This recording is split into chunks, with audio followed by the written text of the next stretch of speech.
Welcome, chosen ones. Sit down, breathe out, and let go of anything you were still carrying from the door on your way in. Today we're talking about a very specific kind of silence. Not the awkward kind, not the empty kind.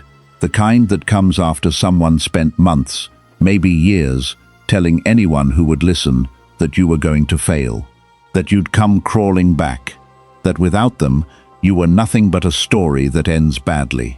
They said it to your friends, they said it to your family. Maybe they said it to your face, dressed up as concern, dressed up as honesty, dressed up as, I'm just being real with you. And for a while, some small part of you believed it. That's what betrayal does when it comes from someone who claimed to know you better than anyone else. It plants a seed of doubt so deep you forget you didn't grow it yourself. But here's the part they didn't prepare for. The part that wasn't in their script.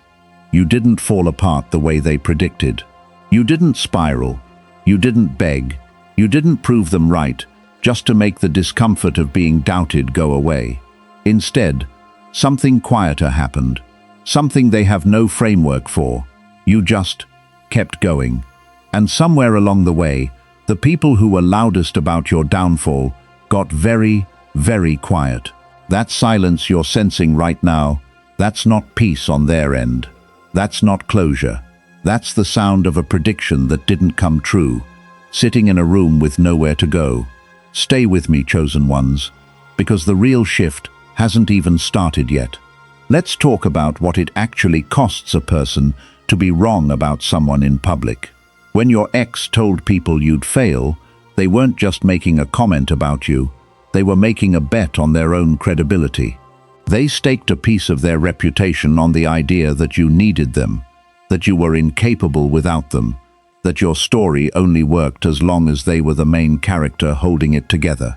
Every time they repeated that prediction to someone new, they were adding another witness to a claim they now have to live with being wrong about. That's the part people underestimate. It's easy to talk when you think the ending is already written. It's much harder to sit in a room full of people who watched you confidently predict a collapse that never came. Every "I told you so" they rehearsed in their head is now just sitting there, unused, going stale. And the strange thing about unused certainty is that it doesn't just disappear quietly, it curdles. It becomes something closer to dread, because now they have to watch you in real time, disproving them one ordinary Tuesday at a time. Think about the mechanics of that for a second. A prediction is easy to make. It costs nothing in the moment. It feels powerful to say out loud, especially when you're hurt, especially when you want the last word in a story that's ending badly for you. But a prediction is also a debt. It's a promise about the future that the person making it doesn't actually get to control.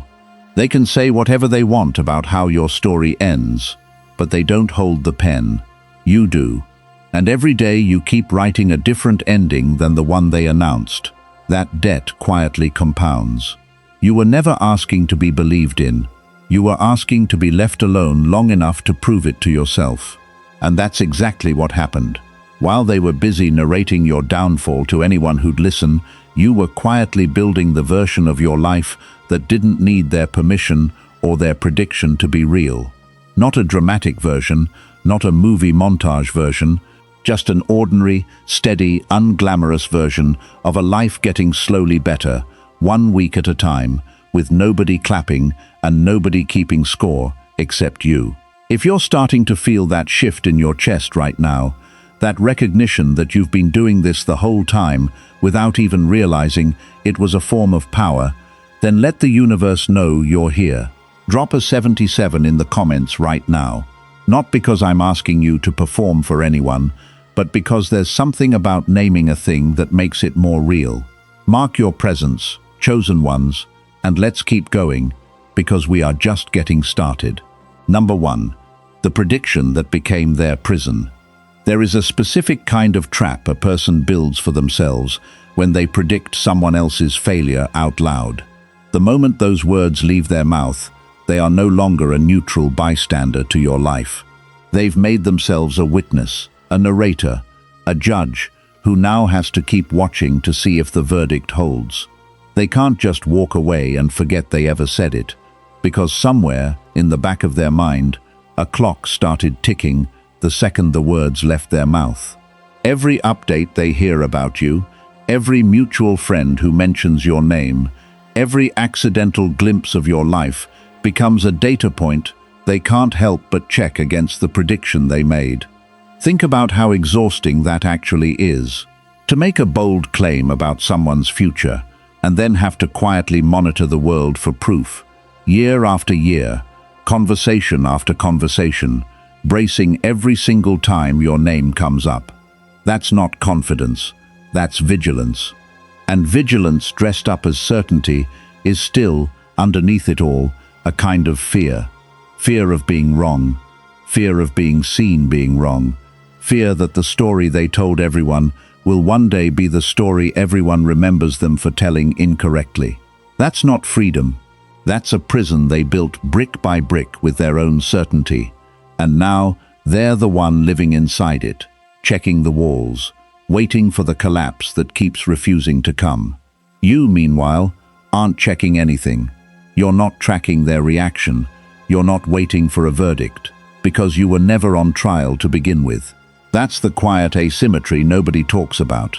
They set the terms of a bet they can't walk away from, while you simply continued living, unaware you were even part of a wager. And that's the real difference between the two of you right now. One of you is still keeping score, and the other one stopped needing to. Number 2, silence as the loudest correction. Somewhere along the way, they stopped talking about you the way they used to. Maybe it was gradual, maybe it happened all at once, but the loud predictions turned into vague comments, and the vague comments eventually turned into nothing at all. That transition matters more than people realize. When someone is confident in what they said, they repeat it, they double down, they bring it up again and again, because certainty likes an audience. Silence, on the other hand, is what happens when a person quietly realizes they can no longer defend the thing they said without sounding foolish. There's a particular discomfort in continuing to argue for a prediction that reality has already started contradicting. It's easier, socially, to just let the subject fade. Nobody announces, "I was wrong about you." There's no press release, no formal retraction. Instead, they just stop bringing you up. They let the subject die without ceremony, hoping nobody remembers exactly what they predicted in the first place, hoping the people around them are too busy with their own lives to notice the quiet reversal happening in real time. But you remember. And more importantly, you don't need them to say it out loud, because their silence is already saying it for them, in a language far more honest than words ever were. Words can be rehearsed. Words can be spun to save face. Silence is much harder to fake, because silence is simply the absence of a case they no longer believe they can win. Number 3, the audience they lost without noticing. When your ex made those predictions, they weren't speaking into a void. They were speaking to people who were listening, forming opinions, quietly filing away what they heard for later comparison. That audience didn't disappear just because the topic did. They're still there, still remembering, still noticing the gap between what was promised and what actually happened. And here's the uncomfortable truth for anyone who predicts someone else's failure too confidently. Credibility is a currency, and every time reality contradicts what you claimed with certainty, you spend a little more of it without realizing the balance is dropping. It doesn't happen all at once. Nobody loses trust in a single dramatic moment. It happens the way most important things happen, slowly, quietly, one small contradiction at a time, until one day the people around them realize they've been discounting what they say without even deciding to. The people who once nodded along to their story are now the same people watching your life continue to move forward, drawing their own quiet conclusions. Nobody has to say anything out loud for the shift in perception to be real. It already happened, in rooms you weren't even in, among people who simply looked at the evidence and decided which version of the story to keep believing. That's not something you have to orchestrate. That's just what happens when the truth is allowed to exist long enough without interference. Number 4. Growth without an audience is still growth. One of the most disorienting things about healing from someone who doubted you is realizing you weren't performing your recovery for anyone. There was no audience for the version of you that got up on the hard mornings, that kept showing up to work, that kept paying bills and building routines and slowly becoming someone steadier than before. Nobody was clapping, nobody was keeping score. There was no montage, no soundtrack, no witnesses to the version of you that had to relearn how to be alone with your own thoughts and come out the other side intact. And that's exactly why it counts. The growth that happens without an audience is the growth that's actually yours, unshaped by the need to prove anyone wrong. You didn't rebuild your life as a rebuttal. You rebuilt it because you had to, because living well was never a strategy. It was survival that happened to look like success from the outside. Nobody sets out to heal in order to make a point. You heal because the alternative is staying broken, and staying broken was never actually an option you were willing to accept for yourself, even in the worst moments. The irony is that the very thing they now can't stop noticing is the thing you built without ever thinking about them at all. That's the part that stings the most for people who expected to remain the center of your story. You didn't write them out with anger. You simply stopped needing them for the story to continue, and it kept going anyway. Number 5. The comfort of low expectations, gone. There's a particular kind of comfort some people get from expecting someone else to fail. It lowers the pressure on their own choices. If you struggle, it confirms they made the right decision. If you fall apart, it justifies whatever happened between you. Low expectations of you were never really about you at all. They were a form of self-protection, a way of making sure that no matter what happened next, they could tell themselves they saw it coming. It's a quiet insurance policy against regret. As long as you were destined to struggle without them, they never had to sit with the harder question of whether leaving, or lying, or doubting you the way they did was actually the right call. Your failure would have been their alibi. But when that comfort disappears, when the story doesn't play out the way it was supposed to, something else has to fill the space where that certainty used to live. Usually, it's questions. Quiet, uncomfortable questions about what else they might have gotten wrong, about what they missed, about who you actually were versus who they decided you'd be. Those questions don't arrive all at once. They show up slowly, late at night, in the pause before falling asleep, in the moment your name comes up unexpectedly in conversation. You don't have to answer those questions for them. That's not your job anymore. You just have to keep being the answer they didn't expect. Number 6. Watching from a distance is still watching. There's a version of moving on that looks like total detachment, and then there's the version that actually happens more often, which is someone claiming they've moved on while still checking in from a distance. A mutual friend mentions your name, and their expression shifts for half a second. A photo surfaces somewhere, and they linger on it a beat too long. A silence follows a comment about how well you're doing, a silence that says more than any reply could. This isn't about encouraging you to track any of that, because you don't need to. And honestly, you shouldn't spend your energy trying to confirm it. The point isn't what they're doing. The point is that you're no longer organizing your life around whether they're watching at all. There was a time when their attention mattered to you, when their approval was something you unconsciously checked for before feeling settled in your own choices. That time is over. Whether they check in or don't, whether they notice or pretend not to, has stopped being relevant information to you. That shift, from needing to know to simply not caring either way, is one of the clearest signs that the power balance in this story has already changed hands. You stopped being the one looking for reassurance a long time ago. Number 7. The friends who used to agree quietly reconsidering. When someone spends time convincing the people around them of a narrative, that narrative only survives as long as it holds up under observation. The friends who once nodded along, who agreed that you were making a mistake, that you wouldn't last, that you'd regret the choices you made, those same friends are watching the same timeline you are. And people, even loyal ones, eventually start noticing when the story they were told stops matching the story they can see with their own eyes. This doesn't require confrontation. Nobody has to switch sides publicly or announce a change of heart. It just quietly happens, in private thoughts, in conversations that get shorter, in defenses that get weaker, every time your name comes up in a context that doesn't fit the original prediction. Maybe someone used to laugh along when your ex made a joke at your expense, and now they change the subject instead. Maybe someone used to agree readily, and now they just go quiet, unwilling to keep defending a version of events that reality has quietly stopped supporting. You don't need their reconsideration to feel complete, but it's worth noticing anyway, because it confirms something you already knew.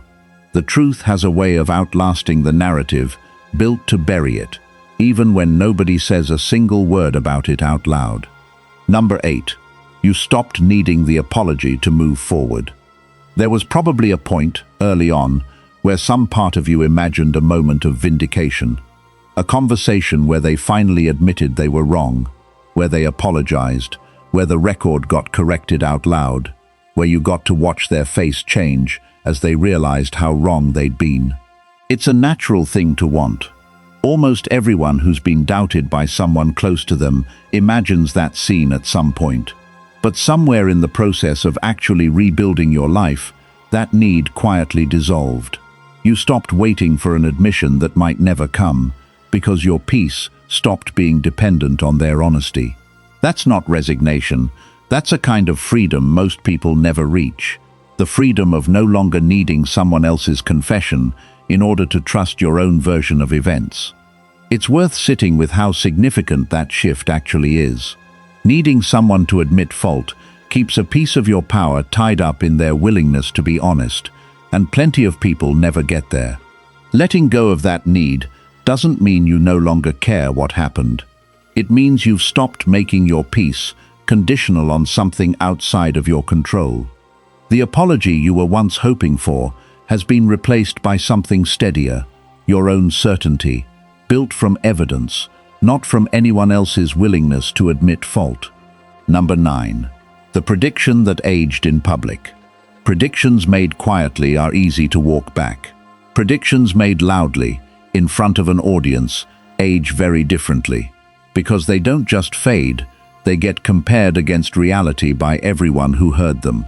Every month that passes without the collapse they promised is another data point stacking up against their credibility, whether they acknowledge it or not. This is the part that's genuinely uncomfortable for the person who made the prediction. They don't get the luxury of quietly forgetting what they said, because other people remember it for them. Somebody at a family dinner remembers. Somebody scrolling through old messages remembers. Somebody who watched them speak with total confidence about your inevitable downfall remembers exactly how sure they sounded, and exactly how long ago that certainty started aging badly. The story ages whether they want it to or not, and eventually it becomes obvious to anyone paying attention which version of the story turned out to be true. There's no undo button for a prediction made in front of witnesses. It simply sits there, gathering time, until the gap between what was said and what actually happened becomes too wide to ignore. Number 10. Their silence is not your responsibility to interpret. It can be tempting to wonder what their silence means. Is it respect, regret, indifference, guilt they haven't figured out how to voice? Here's the freeing answer: it doesn't matter. Their internal experience is theirs to sit with, not yours to decode or manage. You are not responsible for translating their quiet into something that gives you closure, because your closure was never meant to come from them in the first place. It's easy to fall into the trap of trying to solve someone else's silence like a puzzle, replaying old conversations, searching for hidden meaning in the way they did or didn't respond to something. That's energy spent on a question that was never yours to answer. It comes from the life you built while they were busy being wrong about you. Let their silence mean whatever it means to them.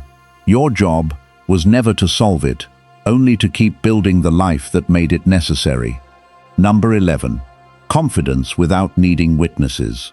There's a version of confidence that performs, that needs an audience to feel real, and there's a version that simply exists whether anyone is watching or not. What you've built over this chapter of your life belongs to the second kind. You didn't need them to see every step. You didn't need applause at every milestone. Nobody was there to witness the quiet mornings where you chose to keep going anyway. And that's precisely what makes this version of confidence so hard to shake. The confidence that's carrying you now isn't the kind that shrinks without an audience. It's the kind that was forged in rooms nobody else was in, which makes it far more durable than anything built for show. That's precisely why it unsettles people who expected you to need their validation to keep going. You didn't. You don't. And that absence of need is, itself, a kind of quiet power they never accounted for, one that doesn't require their attention to keep functioning. Number 12. What they lost sight of when they wrote you off. When someone decides you're going to fail, they often stop paying close attention to who you actually are, because the prediction becomes easier to believe than the person standing in front of them. They stop seeing your resourcefulness, your capacity to adapt, the parts of you that don't announce themselves loudly but show up exactly when needed. A prediction, once made, has a strange way of becoming a lens. Everything gets filtered through it, and anything that doesn't fit gets quietly ignored. That blind spot is why the outcome surprised them. Not because you did anything unbelievable, but because they'd already stopped believing in the version of you that was capable of this all along. Their prediction wasn't really about your future, it was a reflection of how little they'd actually been paying attention, and how much they'd substituted a story for the actual person standing in front of them. Number 13. The quiet respect that replaces mockery. Mockery is loud because it needs to convince the mocker as much as anyone else. It's a performance meant to reassure the person doing it that their version of events is the correct one. Respect, especially reluctant respect, tends to be quiet, almost private, because it requires admitting you underestimated someone, and that admission rarely comes with fanfare. You may never hear it out loud. You may never get a text, a call, an acknowledgement. Most people don't have the language or the willingness to say, "I misjudged you," directly. But actions speak in their own dialect, and the shift from open doubt to careful silence is often the closest thing to respect a person is capable of giving without having to say the words, "I was wrong." Number 14. You became the story they can't finish telling. At some point, the story they were telling about you stopped having an ending they could control. They set up a beginning, middle, and expected collapse, but you kept living past the part where the story was supposed to end. Now they're stuck holding a narrative with no conclusion, unable to finish it the way they originally intended, because reality kept writing new chapters they didn't get to approve. That's not a small thing. A story without an ending the narrator controls is a story that's officially out of their hands. They can keep telling it if they want, but every new detail about your life quietly rewrites the ending they were counting on, and there's nothing they can do to stop that from happening except stop paying attention entirely, which, as we've already covered, doesn't seem to be something they're capable of doing. Number 15. The version of you they never got to see coming. Every chapter in this list points to the same quiet truth. There was a version of you waiting on the other side of that prediction, one they never accounted for because they were too busy being certain of the opposite. That version isn't loud, isn't performing vindication, isn't waiting for permission to exist. It simply is. It gets up, does the work, keeps the promises it makes to itself, and doesn't need an audience to validate any of it. And the fact that it exists at all, steady, unhurried, entirely unbothered by their old certainty, is the clearest answer to every prediction they ever made about you. Not because you set out to prove anything, but because you kept choosing yourself long enough for the truth to catch up to everyone else. So here's where we land, chosen ones.